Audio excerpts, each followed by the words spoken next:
स्वागत है आप सभी का बदलता हिंदुस्तान न्यूज पर। बदलता हिंदुस्तान के खास प्रोग्राम कोविड-19 अपडेट में आप तमाम व्यूवर्स का, तमाम दर्शकों का बहुत बहुत स्वागत है। कोविड-19 अपडेट पर हम बात करेंगे देश और दुनिया की, लेकिन सबसे पहले नजर डालते हैं आज के अहम खबरों पर। पालघर, महाराष्ट्र के पालघर में जिस तरीके से दो साधुओं और उसके ड्राइवर्स की निर्मम हत्या कर दी जाती है, टोटल 3 लोगों की, वो मामला लगातार तूल पकड़ता जा रहा है हमारे देश में। महाराष्ट्र के चीफ मिनिस्टर उद्धव ठाकरे ने साफ साफ ये कहा था कि वो सांप्रदायिक झगड़ा नहीं है और कोई भी व्यक्ति अगर उसको सांप्रदायिक रंग देने की कोशिश करता है तो उसके खिलाफ एक्शन लिया जाएगा। लेकिन हमारे देश में कुछ लोग हैं जो अब भी सुधरने का नाम नहीं ले रहे हैं, लगातार समाज में और देश में जहर बोने का काम कर रहे हैं और लगातार उस घटना को सांप्रदायिक रंग, सांप्रदायिक रूप देने में लगे हुए हैं। उसमें से एक महाशय हैं जनाब अर्नब गोस्वामी, जो कि रिपब्लिक टीवी के न्यूज़ एंकर भी हैं और साथ ही साथ मेजॉरिटी से उसके ऑनर भी हैं। उन्होंने कल अपने डिबेट शो में जिस तरीके की भाषा का और जिस तरीके के शब्द का इस्तेमाल किया, वो कहीं ना कहीं कोई भी देश प्रेमी, कोई भी इंसान जो देश में शांति चाहता है, देश के लोगों में प्यार चाहता है, वो उसको पसंद नहीं करेगा। अर्नब गोस्वामी ने जिस तरीके की भाषा का इस्तेमाल किया वो कुछ यूं था। उन्होंने कहा कि बोलने का टाइम अब आ गया है। हिंदू भाइयों को नोटिस करते हुए उन्होंने कहा कि बोलने का टाइम अब आ गया है। हम इस देश में 80 करोड़ हैं, अब नहीं जागेंगे तो कब जागेंगे। तो इस तरीके की भाषा का उन्होंने इस्तेमाल किया और ये कहीं ना कहीं हमारे देश में एकता और अखंडता को तोड़ने वाली भाषा है और सांप्रदायिक रंग देने की लगातार कोशिश कर रहे थे अपने शो में। उन्होंने अपने शो में आगे बढ़ते हुए कांग्रेस की प्रेसिडेंट सोनिया गांधी के ऊपर भी टिप्पणी किया। उन्होंने उस टिप्पणी करते हुए ये कहा कि इटली की मैडम काफ़ी खुश होंगी। उन्होंने इटली में खत लिखकर ये कहा भी होगा कि जहां मेरी सरकार बनी है वहां मैंने 2 स्वामी को मरवा दिया। उन्होंने कहा कि अगर कोई मौलवी मरा होता तो सोनिया गांधी रो रही होती, वो बहुत कुछ बोल रही होती, लेकिन चूंकि स्वामी मरा है उसको कोई फर्क नहीं पड़ता है। इटली वाली सोनिया गांधी चुप रहती। मैं पूछता हूं, अगर कोई पादरियों की हत्या करता प्रमोद कृष्णन, तो आपकी पार्टी, आप अपने आप को आचार्य कहते हैं, आपकी पार्टी और आपके पार्टी के रोम से आए हुए इटली वाली सोनिया गांधी चुप नहीं रहती। आज वो चुप है, मन ही मन में मुझे लगता है वो खुश है। बिल्कुल वो खुश है कि संतों को मारा गया, जहां पे उनकी सरकार है। रिपोर्ट भेजेगी वो इटली में रिपोर्ट भेजेगी। मैं बोल रहा हूं वो इटली में रिपोर्ट भेजेगी। देखिए, जहां पे मैंने एक सरकार बना ली वहां पे हिंदू संतों को मैं मरवा रही हूं और वहां से वाहवाही मिलेगी उसको, विक्रमादित्य जी, वाह बेटा वाह, बहुत अच्छा किया सोनिया गांधी, अंतोनिया माइनो। इस तरीके की भाषा इस्तेमाल करने के बाद, सोनिया गांधी के खिलाफ इस तरीके की भाषा इस्तेमाल करने के बाद कांग्रेस के कई दिग्गज नेताओं का टिप्पणी भी आना शुरू हो गया है।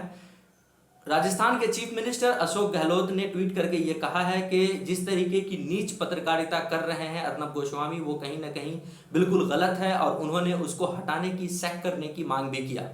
वहीं जो दूसरी बड़ी खबर है वो ये है कि आज कैबिनेट की बैठक हुई और कैबिनेट की बैठक में ये पास किया गया है कि जिस तरीके से हमारे देश में पिछले कुछ दिनों से लगातार डॉक्टर्स की टीम, हेल्थ केयर की टीम के ऊपर पत्थरबाजी का मामला सामने आ रहा था, उस पर कैबिनेट की बैठक ने मंजूरी देते हुए ये कहा है कि अब अगर इस तरीके की कोई घटना होती है तो उसको गैर जमानती माना जाएगा और साथ ही साथ 7 साल की जेल भी हो सकती है। कोई भी व्यक्ति इस तरीके की घटना में शामिल होता है तो उसको 7 साल की जेल भी हो सकती है और साथ ही साथ 5 लाख रुपए तक का जुर्माना भी हो सकता है। तो यह एक अच्छी खबर है जो कि, क्योंकि जिस तरीके से हमारे देश में लगातार कई जगह से कुछ घटनाएं सामने आई जहां पे प्रशासन की टीम के ऊपर या हेल्थ केयर की टीम के ऊपर पत्थरबाजी हुआ, वो बिल्कुल नाकाबिले बर्दाश्त है और कोई भी देश का इंसान उसको पसंद नहीं करेगा। तमाम लोगों को चाहिए कि इस आपदा की घड़ी में डॉक्टर्स हो, प्रशासन हो या सफाई कर्मी हो, हम उसका सहयोग करें, उसका साथ दें,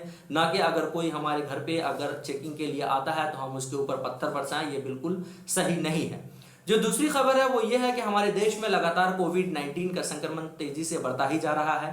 कल यानी मंगलवार को हमारे देश में टोटल 1540 से ज्यादा लोग कोविड-19 से संक्रमित पाए गए। हमारे देश में टोटल कोविड-19 संक्रमित की संख्या बढ़कर 20,000 के पार पहुंच चुका है, 20,400 के पार पहुंच चुका है। वहीं टोटल मरने वालों की संख्या बढ़कर लगभग 650 के पार पहुंच चुका है। कोविड-19 का संक्रमण अब हमारे देश के चीफ मिनिस्टर के द्वार भी पहुंच चुका है।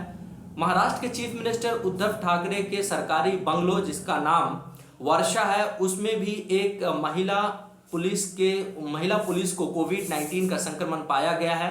जी हां, महिला पुलिस को कोविड-19 का संक्रमण पाया गया है महाराष्ट्र चीफ मिनिस्टर के बंगलो वर्षा पे, और उसके साथ साथ उसके संपर्क में आए टोटल 6 पुलिस वालों को क्वारंटाइन कर लिया गया है। वर्षा बंगलो का सैनिटाइज किया गया पूरी तरीके से वर्षा बंगलो को। वहीं मैं आपको बता दूं, उद्धव ठाकरे वर्षा बंगलो में काफी कम रहते हैं, ज्यादातर अपने बंगलो जिसका नाम माता श्री है, वो ज्यादातर अपने बंगलो माता श्री में ही रहते हैं।